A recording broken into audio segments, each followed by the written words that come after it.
السلام علیکم viewers, welcome back to another vlog. امید کرتا ہوں آپ سب خیریت سے ہوں گے۔ الحمدللہ آپ کا بھائی بھی ایک دم فٹ ہے۔ تو ویڈیو شروع ہونے سے پہلے میرے چینل کو کر دیں سبسکرائب اور ویڈیو کو لائک کر دیں۔ تو آج کا ولاگ کرتے ہیں شروع۔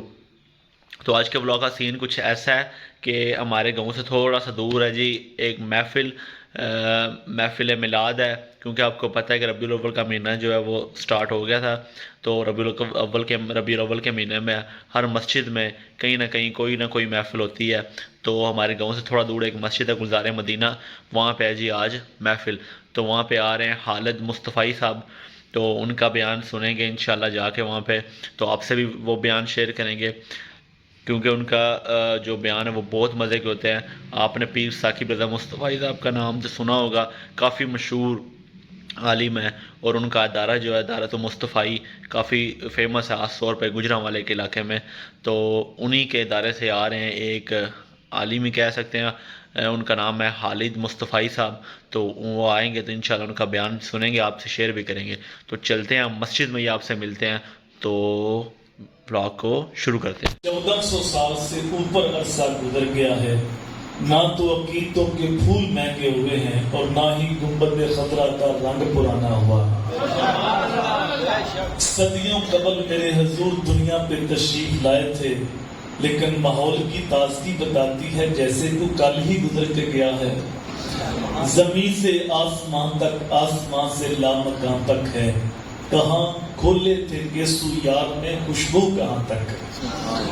کائنات کا ذرہ ذرہ میرے حضور کے ذکر سے مہکتا ہے، اور اہل ایمان حضور کے ذکر سے اپنے دکھی دل کو تسکین دیتے ہیں۔ کتنا میٹھا نام ہے، جب کسی کے لبوں پہ حضور کا نام آتا ہے لگتا ہے منہ میں شہد گل گیا ہے۔ یہ انور مسعود صاحب یہ ہیں تو مزاحیہ شاعر، لیکن جب حضور کی بدعت میں قلم اٹھاتے تو کمال کرتے تھے۔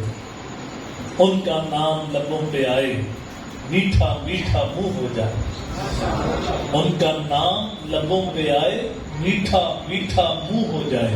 ان کے بول بہاروں جیسے اور اصحاب ستاروں جیسے، ان سا پیارا اور نہ کوئی، ان سے بچھڑ کے لکڑی روئی، جب وہ سیر کو جایا کرتے سر پہ بادل سایا کرتے۔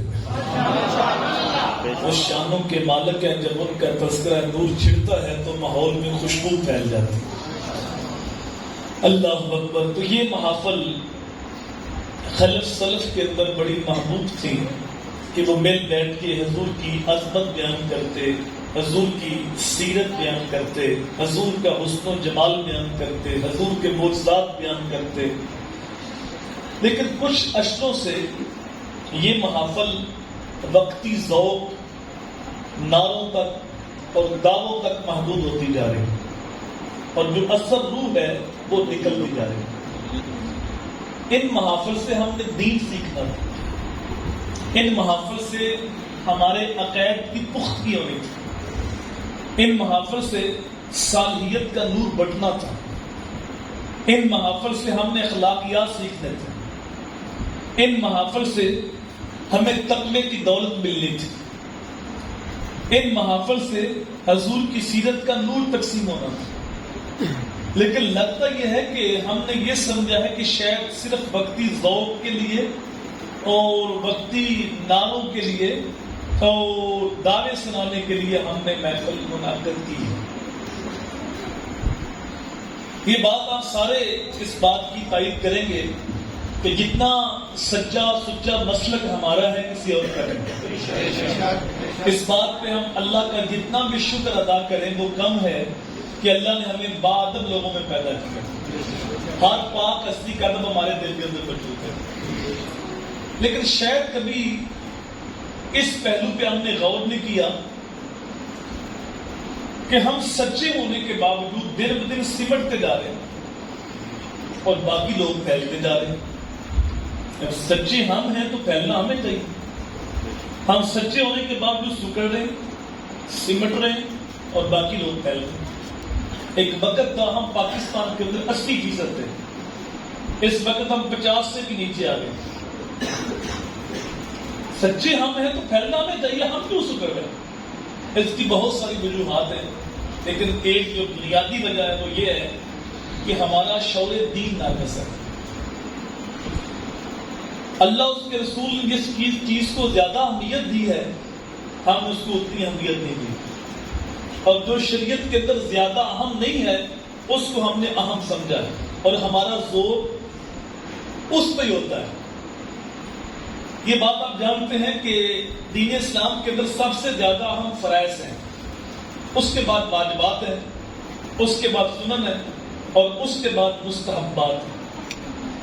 لیکن ہماری تقریریں, ہماری تحریریں, ہمارے مناظرے, ہمارے مجادلے یہ مستحب سے شروع ہو کے مستحب پہ ختم ہو رہے ہیں. تو مستحب آگے آ گیا, فرض پیچھے چلا گیا. یہی وجہ ہماری پستی کی ظلم والی کی. تو یاد رکھنے والی باتیں ہیں کہ دین اسلام کو 3 حصوں میں تقسیم کیا گیا ہے.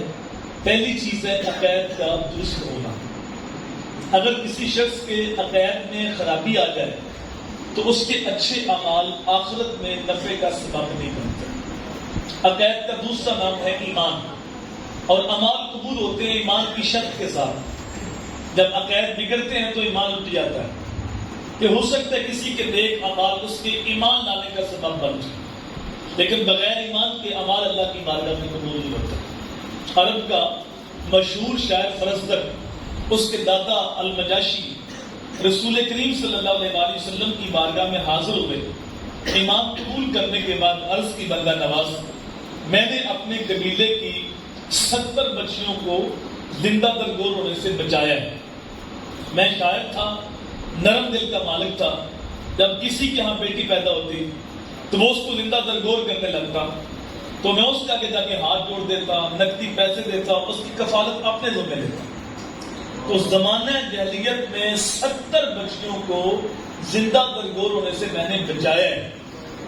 یہ جو میں نے نیک عمل کیا زمانہ جاہلیت میں, تو کیا اس کا مجھے صلہ ملے گا؟ تو میرے حضور نے فرمایا تجھے صلہ مل تو گیا ہے کہ اللہ نے ایمان کی دولت سے مالا مال کر دیا. تو یہ ہو سکتا ہے کسی کے نیک اعمال اس کے ایمان لانے کا سبب بن گئے, لیکن بغیر ایمان کے اعمال اللہ کی بارگاہ میں قبول نہیں ہوتے. تو پہلی چیز ہے عقائد کا درست ہونا. عقائد وہی جو صحابہ, اہل بیت اور اولیاء اللہ کے عقائد ہیں. دوسری چیز ہے عبادات. جو چیزیں اللہ نے فرض کی ہیں, واجب کی ہیں, ان کی پابندی. قرآن مجید میں ایمان کے بعد عامل صالحات کا تذکرہ بار بار ملے گا. اور تیسری چیز ہے معاملات, حقوق العباد.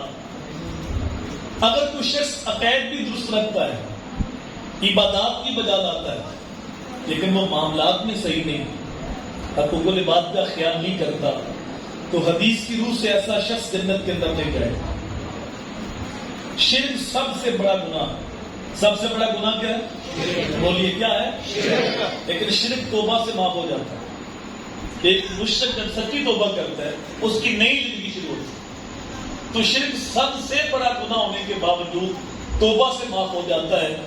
لیکن کسی بندے کا مارا ہوا حق یہ توبہ سے بھی معاف نہیں ہوتا جب تک اس بندے سے معافی نہ مانگی جائے. حقوق العباد کا مسئلہ جتنا حساس مسئلہ ہے اتنے میں اس مسئلے سے غافل ہیں اور بے خبر ہیں.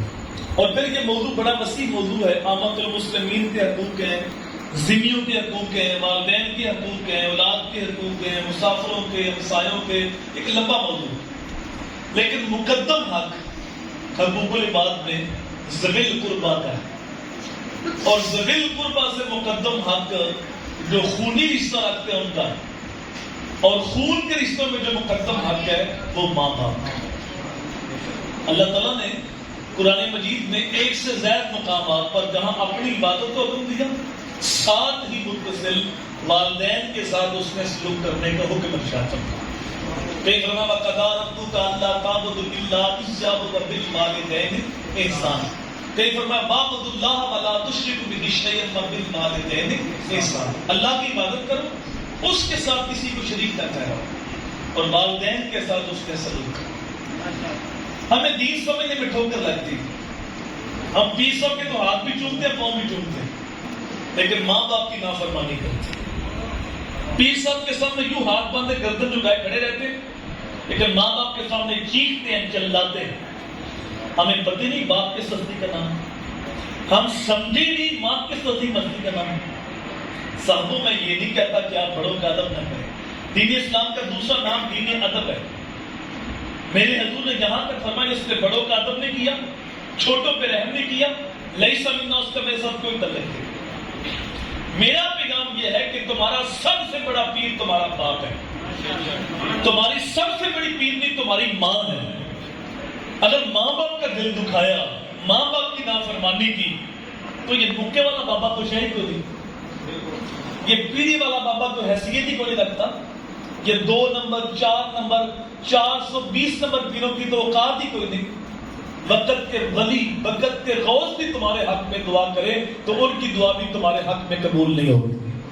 پیر صاحب سے فیض تب ملے گا جب ماں باپ راضی ہوں، اور اگر ماں باپ کا دل دکھی ہے تو پھر غوث اعظم سے بھی فیض نہیں مل سکتا. بڑے عالم موجود ہیں، میں ایک طالب علم ہوں، لیکن میں نے کسی حدیث میں نہیں پڑھا کہ اللہ کے ولی کے چہرے کی زیارت کرنے سے حج کا ثواب ہوتا ہے.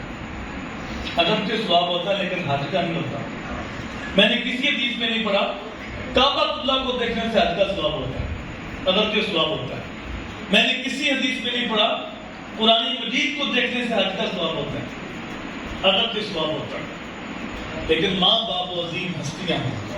جس نبی کے نام کی ہم نے محفل سجائی، جس محبوب کا کلمہ پڑھتے ہیں، وہ محبوب فرماتے ہیں ماں باپ و عظیم ہستیاں ہیں جس نے محبت کے ساتھ ماں کے چہرے کو دیکھا یا باپ کے چہرے کو دیکھا، اللہ اس کو مقبول حج کا ثواب عطا فرمائے.